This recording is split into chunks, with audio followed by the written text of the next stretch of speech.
Yeah. Definitely the best two teams in the tournament, but I think we all know there's a clear favorite. It's PSG LGD. Oh. The undisputed best team here at the Any Major. I'll go so far as to guarantee they're going to take this dub. I'd like to take a moment to apologize to the Chinese fans who are watching this broadcast. We can't control Kyle. It just is what it is. So I guess it's going to be the Kyle curse versus the Arteezy curse. Which one of these two is going to be stronger? And you know, Kyle, I was actually talking to Jack earlier. Jack, KBBQ, our insider in the Chinese scene, and he described Ame is in the Chinese scene. He's got a little bit of Artur vibes, and you can get it, right? The last 3 TIs he's been at, 2nd, 4th, 3rd. And he was removed from LGD and then invited back because they realized that you just can't replace him. No. And who has the guts to pick an axe for himself in the first game of a Grand Final Bo5? This is another player notable for losing a 5th game of a Grand Final Best of 5 with a last pick Anti-Mage for himself. Trying to do his best burning impression, but many throughout the years have tried and failed to do just that. Either way, like the draft from both sides, pretty balanced. A bit of what you'd expect in the first game. Remember, it's a Bo5. It's a long series. We can expect there to be an independent meta that will develop as the games go on. But the carry Nature's Prophet has been deadly from EG. Oh, sorry. 2-2 split on the bounties. Did you hear our draft panel? They were actually both favoring LGD's lineup. What do you think it was about LGD's draft that motivated them to go for the Chinese team here? Well, they're definitely fans of the Ame Axe. I think it's just, again, really gutsy pick. I am concerned for PSG LGD's ability to deal with Timbersaw. And Razor against Lina, this is one of the more unfavorable matchups. I expect Abed to do quite well here. However, they do have the Hoodwink. That's key because Break against Timber is obviously a hard counter. EG with the Lion Clock can be very effective as well, just zoning out team fights. We've talked throughout the tournament a lot about how Clock is very adept at hunting Hoodwink through the trees. Nothing to say. He's already got something to say about that matchup. Kyle, he's gotten the first 2 denies of the wave. So he may already be in Abed's head. Fly, I'm going to run down why here. Of course, battery assault level 1. Not the greatest amount of damage, but he's so far away from the tower. He's got a fairy fire. Fly does have the movement speed advantage here. Just ever so barely, but he's going to have to give up on it. And he drops the sentry as well. Arteezy should be able to do quite well against a Sand King early on, but it does definitely get harder when there's points in the Caustic, along with a couple extra ones in Sandstorm. Yeah, they just managed to get to this grand finals off of the back of a Sand King from Ice Ice Ice with that old school carry build. Oh yeah, set a record as well. The highest net worth on a Sand King at 35 minutes ever recorded in Dota history, a little more than 21,000. The old highest by 1,500 or so. Ame playing out a bit of a 1v1. He's got the Silver Horde behind him trying to do some pulls, but again, it's a Hoodwink in lane. You probably don't offer the most amount of pressure against a Timbersaw, but later on, of course, you're going to have that big, high amount of damage that comes out from the Sharpshooter, and the break mechanic, which may be useful. So we'll just have to wait and see. Mid lane matchup so far, 5-4, 4-4. Seems like both of these mids are focused a little bit more on harassing and positioning against each other rather than the CS battle. Yeah, this is a really annoying lane to play for both players. If you can do Lina stun and get a big drain off, then it gives you a free wave. Same kind of goes for Lina. You're trying to harass down Razor with every Q nuke to ensure you get both CS and harass damage. So a lot of sidestepping, which leads to a lot of missed CS. Top lane, 2-point Sandstorm. Arteezy not really able to do too much anymore. It's likely going to just be a farm for farm trade. Yeah, that's why you could see both the Hoodwink and the Clockwork sitting in the safe lane, but not really being in experience range a whole lot. Instead, are just making it their job to harass the forward position as much as possible. Does manage to get that stack up. Why slides away with the Icarus dive. Waiting for a rotation where the mid lane ends up getting some pressure put on it, just because, I mean, it's a lead on one side, a Razor on the other. I feel like both of those mid heroes are rather susceptible to ganks. Yep. The one thing to note, though, with the PSG LGD lineup, they've got a pretty distinct advantage in that they can easily clear Ancient stacks early on. Ame rushing the Vanguard. You can already see the Phoenix looking to get those stacks up now. EG, you can clear them with a Prophet, but you can't do stacks. So every one of those Ancients up is basically an extra creep wave just being held in reserve for Ame, and we've seen him go off. This might be a game he wants to get an early blink. We could see him do what he did earlier in the group stage with just Vanguard, Manta. Start farming waves, shoving at all times, and if you have waves shoved, it's a lot harder to play Furion. You just don't have the information then to make moves with your support duo. We're going to look to play off map. Trying to secure the water runes here. Nothing to say, it's already in position though. So Shinkyu, his presence is We missed that one. not needed. Fly gonna hold out the other one, but never mind. Why? Sneaky dives through it, grabs the water rune before Fly. The wiser crit. Gonna be caught here, has to turn around. Hex does have Tranquil Boots, so as long as he doesn't die here, he'll be able to still play the lane pretty easily. It's funny, but it's just these safe lane. Both sides have these cores that are so strong that the supports don't really have much of a game besides just focusing on the opposing support. I mean, it's hard to be able to walk into a Sand King Sandstorm, and it's not like the Nature's Prophet provides any nukes in himself. He's going to be fine in lane, though, just farming up. And same thing with Axe. I mean, what are you supposed to do to pressure this guy? Yeah. And the edge the EG lineup is going to have is their overwhelming tower pressure. PSG LGD, you look at this lineup, they've got some pretty decent team fight, but they have no tower hitters. A lot of their lineup is predicated on Ame just being enormous. EG, very easy. Timbersault's going to shove a lane hard, absorb tower if necessary. Prophet at any point can TP in, summon a creep wave. Two supports that love to set up for kills, and that's a, was that a triple or a quad? And he's getting the hard camp successfully, but he's missed the Ancients twice. Big stack. He's got 4 different ones, so that's a triple and a double on the Ancients. And so what I'm hearing from them, from the Evil Geniuses side, is that they're going to be able to chip away at towers, maybe gank-oriented, like small pickoffs is going to be better. Meanwhile, LGD, they have to like kill Evil Geniuses over and over to claim those objectives. Ice. It's right on past. Jinkyu And chases them away. into the late game, I think EG's cores all certainly outscale. Now, the one hero that's not really fully understood, because really only PSG LGD have made the carry Axe look great. Yeah. I don't know how well it's going to carry into the late game, because the Manta Shard, you know, that's all based on the shard damage. Razor being gone on by so many heroes, but he's managed to get the first blood anyway. Arteezy trying to finish off, nothing to say, but they don't have this. Why joining in, but honestly, he's not even really needed there. Abed thought they were going to be able to claim a kill with the help of Arteezy, but nothing to say, proves to be too strong. And just mana issues on Abed. He was a little low there. He ended up, you know, it kind of goes back to the Water Rune steal in a way, because if that's saved for Abed, he'll have mana for that Laguna Blade. Instead, was just short. Nothing to say, survives. Radiant structures. The seeds are forged. Trying to go for the stacks again this time around. Crit's going to be joining him, so they really want to get a punish here. They've already given up first blood to double damage. Not quite enough. Now Fly going to be gone off by the Razor, immediately TPing out as forcing a little bit of movement. Pretty good, and his move is actually disguising Evil Geniuses in their play to be able to take some of these stacks. Takes about half of the smaller creeps there, and it looks like one of the big ones from Abed's nuke. A lot of games in this tournament, I wondered if I was actually secretly watching a StarCraft reboot, because the macro game has been so important. You don't see teams making moves to destroy enemy structures, but rather just handle their mineral collections in the form of these creep stacks. And Big economy game, right? Exactly. It's like that's what we're focusing on, ruining LGD's economy, trying to get something for your own. Yeah, it is an interesting approach to the game. And they also waited to do those stacks, at least on the LGD side, until 7 minutes plus. So Yeah. if you do it right, sometimes you just end up with all your neutral items right off the bat. It's a big edge. Yeah, they just found the dream camps to be able to quickly find neutral items, the Satyrs and the Knolls. Cane Ring, one of my favorites. Fairy's Trinket to Abed, he'll be very happy with that. And you can see both teams are like, all right, 7 minutes, everybody. All right, get the free items, and then we'll resume and look to get things done. Love the warding from PSG LGD, if you want to check it out. It's just 3 wards all securing different lanes. It's defensive. You just want to read EG's movements, because they're the team that'll make plays for towers. They're the ones who are going to attack objectives, and PSG LGD throughout this tournament have been really good at picking their battles well. They will let specifically this tier 1 safe lane go if they don't feel like they're in a position to deal with it.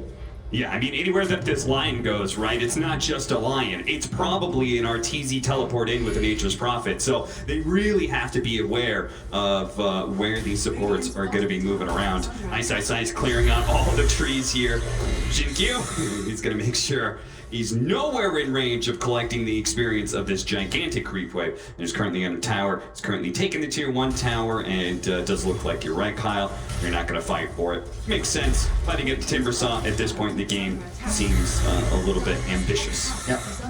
I love Ice on these farming cores. I think a big shift from EG is, you know, even when he's playing the Terrorblade, yeah, obviously a bit more priority is going to be given on our tour, but when he's on the Prophet, Ice gets his time to shine. You know, he's going to get a lot more space, and he's going to get huge. What does Ame have queued up? It's the straight Manta straight rush. to the Manta, after the Vanguard. Yep. As is per usual for the Chinese Axis. It's a big reason why LGD managed to make it look the best coming from the region. Yeah, that created this. I was thinking maybe he waits for the blink. Like, we've seen this before. Yeah. They will have issues trying to make plays, but I think he's got the right read where for them to win this game, they need a crazy sick timing at his shard. And that's what they're going to need to then use to get a game-winning advantage, because the EG lineup will outscale past that. Shard and spin damage does not scale. Sprout doesn't work against the Hoodwink. Scurries right through those trees. No, scouted out, but EG, will they be able to pressure? In early tier 2, very important because of the denial of the outpost. Start grinding out an XP lead.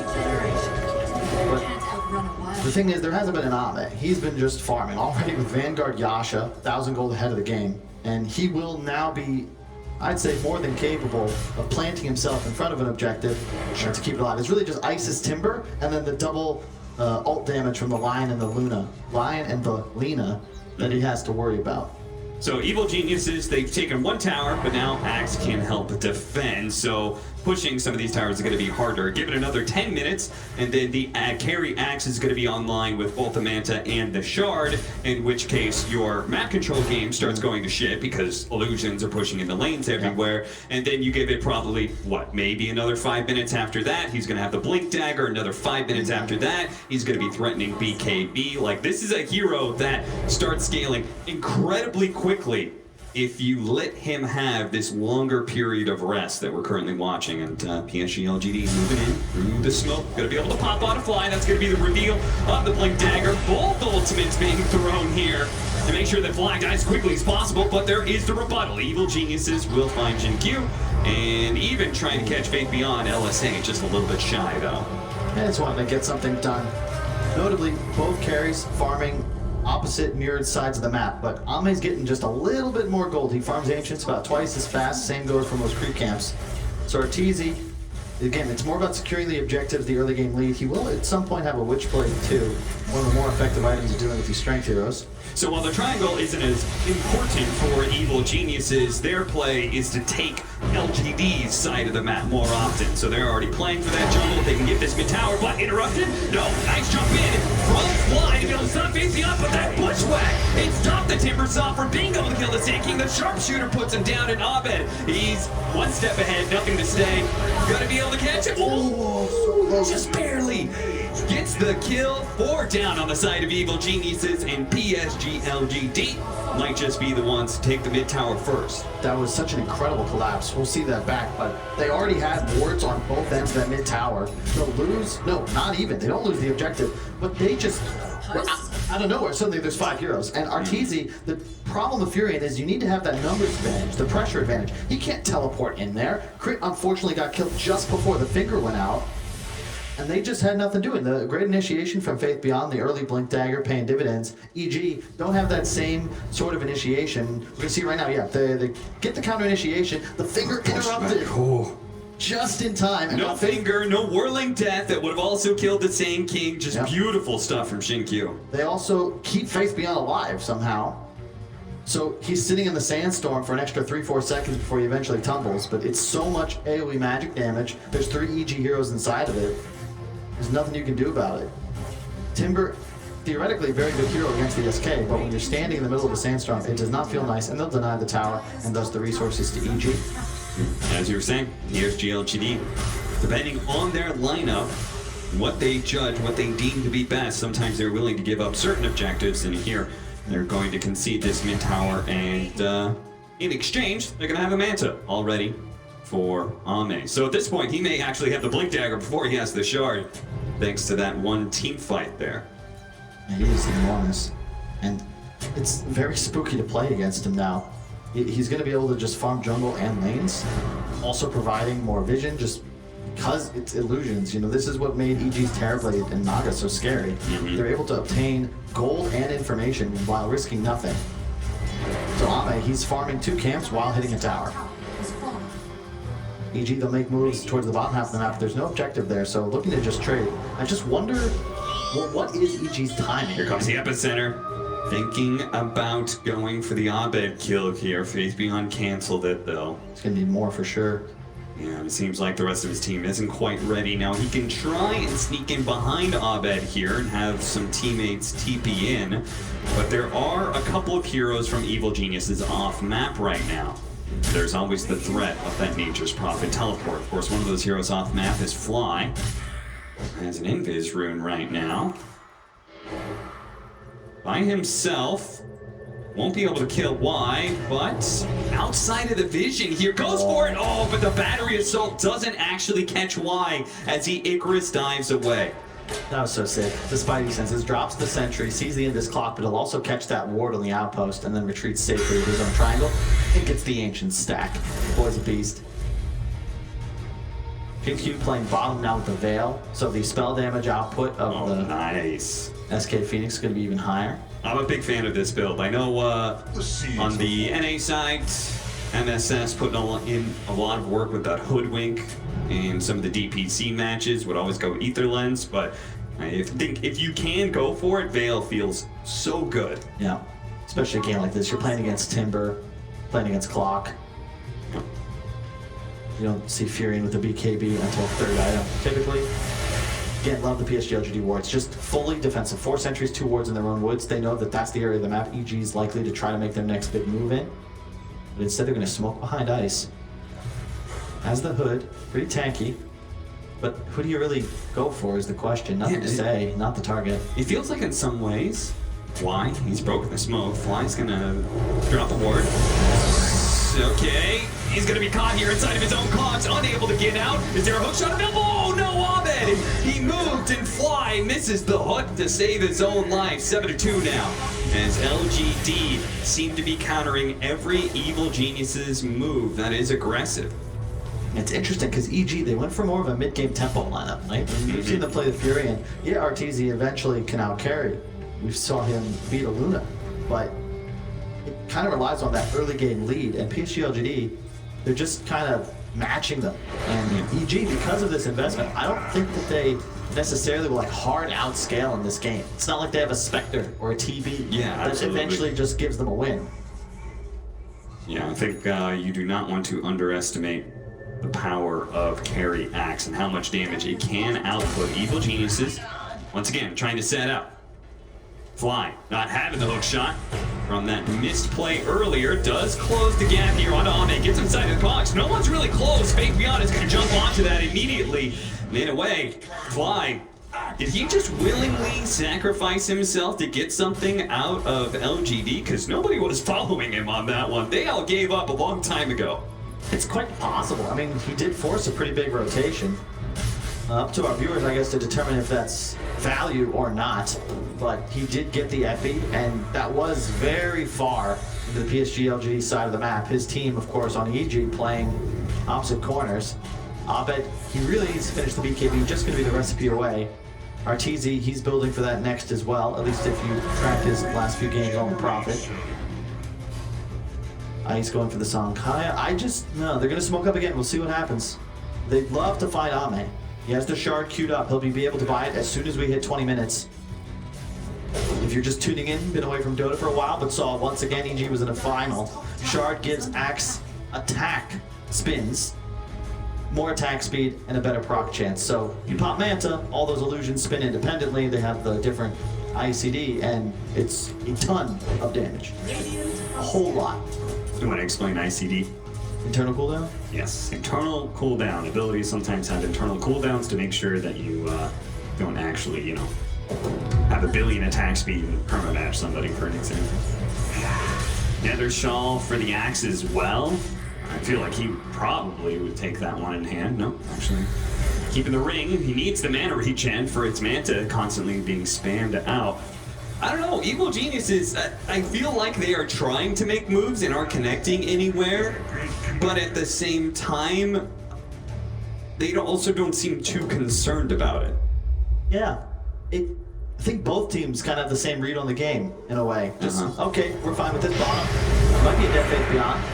Yeah. They pick up, they can get it. Double ultimates there from Crit and Abed. Finger of Death and Laguna Blade is certainly enough to kill most of the offlaners in the game, and Faith Beyond is no exception. Yeah, there's been a lot of discussion in the green room. Fog specifically talking about how burst damage just feels incredibly strong. Sustained DPS hard to come by, but you can't really ask for more burst from a combo. Yeah. With the two highest damage ultimates in the game just able to go pop. Running those Manta Illusions into the jungle.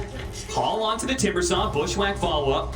Nothing else behind this, though. They're gonna chill out, not go for the Timbersaw. Again, it seems like PSG LGD perfectly content with the state of the game and only really maneuvering to try and counter Evil Genius's movements. Other than that, farming. They're going to hit a big timing sometime soon. It's nothing to say. He's already got his BKB, and a push forward from Faith Beyond. Going to be able to deny the Abed TP. They're going to catch Crit as well. Instant Coin Blade with that movement speed buff. They might be able to catch more.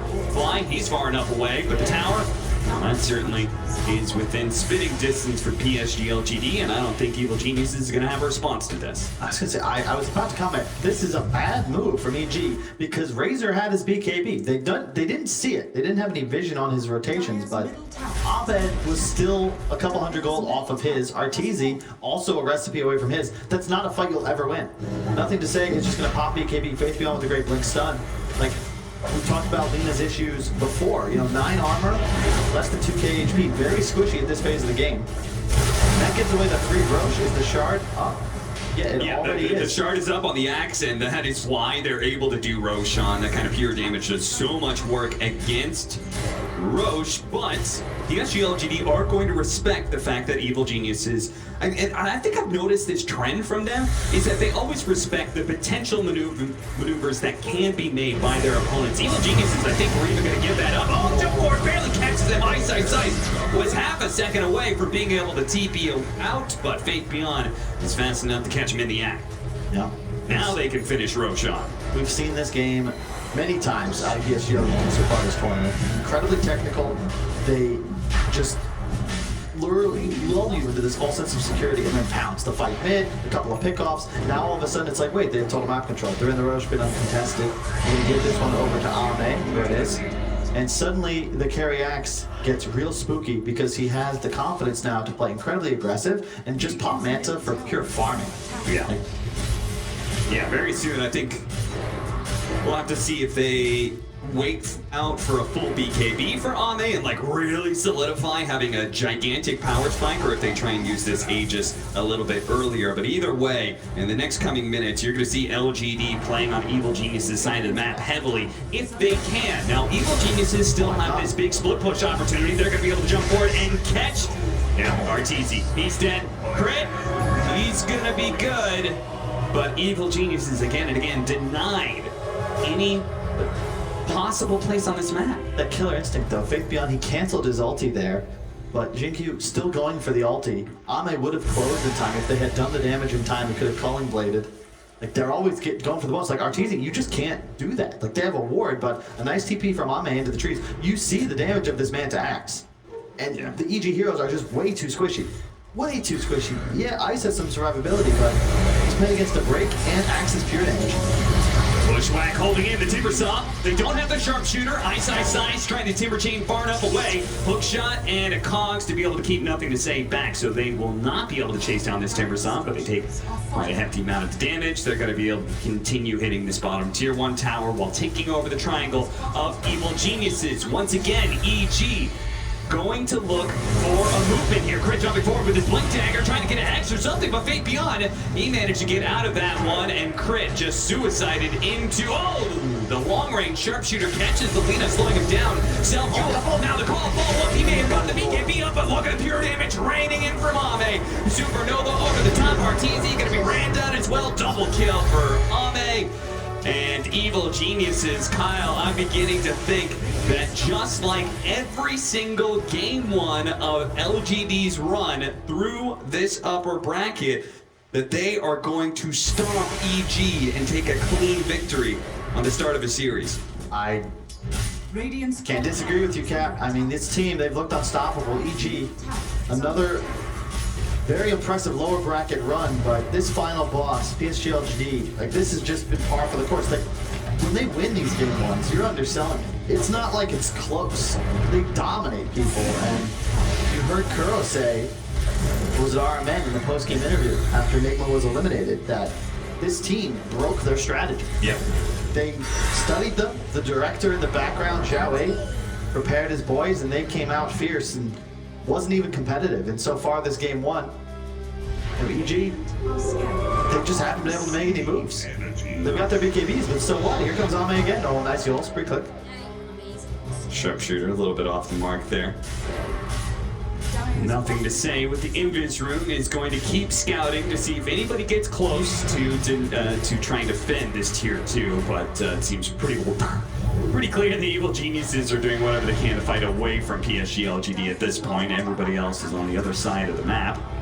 And that's why Jinkyu, he's going to show himself, knowing that perhaps Bounty Runes in the triangle is a play here. Turn around, finger death being pumped. Crit thinks maybe they have it with Arteezy, but no, Jinkyu, a long-range hookshot does that to catch him, and he caught Y inside of that one as well. Double kill for Fly, but that's the only good bit of news for Evil Geniuses. Is Ame is running down Arteezy, trapped by the Sprout. He's not going to be able to catch him. A TP out from Artur. He resets the team fight. Ame looks, but indeed, Arteezy magicianed himself away back to the fountain. I was very lucky. I suggest he was attacking Ame for a second, but I don't know if he realized those spins might have to kill his prophet within those trees. Ame's in again. Fingers up. Oh. Nothing to say, not bothering to chase him. Honestly, it's not really worth it. They just need to focus on map control, because Evil Geniuses, it looks like their only play right now is split pushing. They're just going to rat this game for, I don't know, how long? Like, when do they get strong again? Well, it's, I guess when Axe would start to fall off. The thing is, he's acquiring items so quickly. Already 4K ahead of Arteezy. Nearly half the net worth lead that PSG LGD have is on Ame's shoulders, and the AC upcoming, like, that's a huge item to grab. So once that's up, that'll replace his Aegis. Theoretically, he's like close to maxed out. Yeah, I do think I've played around with this Axe concept quite a bit since it was first being run in the DPC for China, and it definitely feels like AC is your last really big power spike. Yeah. You're still going to be strong. Again, don't underestimate the power of this hero still going late game, but good play by Arteezy. Abed, though, being run down the mid lane while that was happening. Jinkyu trying to push Fly out there with the drop of the Acorn Tree. Not quite good enough. Evil Geniuses. Chaos all around this bottom lane as Fly. No hookshot out. No opportunity to be able to get the power hogs. Push back. Crit's going to be run down by Ame as well. It just feels like it's rat back. PSG LGD. They're just picking up whatever heroes they can get their hands on, and then running to the other side of the map to deal with the Nature's Prophet split push. Yeah, it's much easier now that both Ame and Faith Beyond have bots.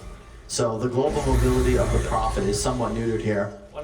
Also, once again, I just love the way that PSG LGD itemized. They've got the 4-staff Holy Locket on the Phoenix Force, necessary any game you're playing against a clock. Faith Beyond, he has the Aeon Disc, but the early bots to deal with the split push.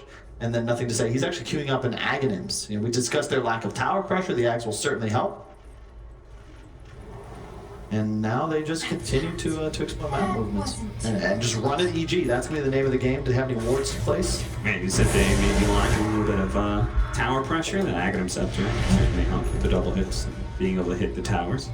All right, tier 3 items are out. Evil Geniuses knowing that this 27-minute mark usually means that players are split up and farming neutral items in an attempt to get those French tier 3s, are going to smoke and push and see if they can get a pick off somewhere around here. Now, Faith Beyond would be a nice target. He looks juicy, Cap, but he's got the unbreakable item. Yeah, he's got that Aeon disc, and I think thanks to the ward, seeing that, even though he may have a gem, he may be a juicy target, it's way too hard to be able to catch this guy. The gem's gonna be able to survive right jumping forward. They immediately go for Faith Beyond, but maybe they didn't see the Aeon disc. They blow it up, and yeah, it blocks the damage, and now Fly, hook shot out again. Another miss from the captain of Evil Geniuses. The two supports die for that bit of movement. Yeah, there was no creeps in that camp. Blame on that. He farmed a camp and Fly didn't realize it in time. And all of a sudden, they're in the base. And RTZ's just still like, guys, I can't help you here. Split pushing bottom. He gets caught in the call. He's just pretty much gone for it. Yeah, and honestly, like, who really needs to be able to do fast tower damage? You could just kill the enemy team anytime they show their faces. Bit by bit, PSG LGD will work down these buildings. They're gonna back up. Again, respecting the idea that Evil Geniuses could be able to take a 5-on-5. Even though they have yet to be able to prove it, they're still saying, all right, well, there's no need for us to try and challenge this right now. Let's let the supports come back up. Let's just do the same thing that we've been doing. Let's get to map control again. They're going to get desperate, and eventually we're going to stomp out those rats. It's just like, look how much Ahmed farmed, right? He just cleared 3 waves bottom, an extra one with the illusion included, the whole jungle, and his bots, like, he still has 9 seconds on the TP. Like 30 seconds, he's clearing an entire half of the map and shoving our Tor away from the tier 2. And now he can just rejoin his team. So they gained about 1,000 gold and more advantage in just that like 1 minute retreat. So yeah, there's no need to try and threaten high ground. All EG has to get back into this is a big team fight. They have their BKBs. And it is still possible for them to kill off the support duo. You could theoretically find nothing to say. And high ground is the best position for Evil Geniuses, not just for the normal reasons, but think about those heroes like Razor. He wants to be able to chase people down into a big area. It's very easy to get a good position out for the Lina to be able to throw out damage without being, risking her own life. And Timbersaw is still a huge threat. Playing against Axe, the stat loss is quite significant. So, no real rush though for PSG LGD. We got Roche coming up in 1 minute 15. Expect them to get some map control and look to make a play around that. The Shard Roche is a big one. EG, gotta be cautious. Crit looking to break the smoke, as is Abed. They're gonna move left. Word on the high ground, Evil Geniuses don't see it, and as a result, RTZ not even bothering to pop the BKB because he knows the physical damage is gonna be too much. It's a tough one for the Nature's Prophet. 0, 3, and 4 on our tour, but looking around his team, it's actually not a bad score under the circumstances. His support duo. Oh, look at that! That's why I love to see the carry axe. Thanks, guys. You think to yourself, it can't be that big of a deal. He calls you, he pops Manta, all of a sudden, they're all 3 spinning constantly.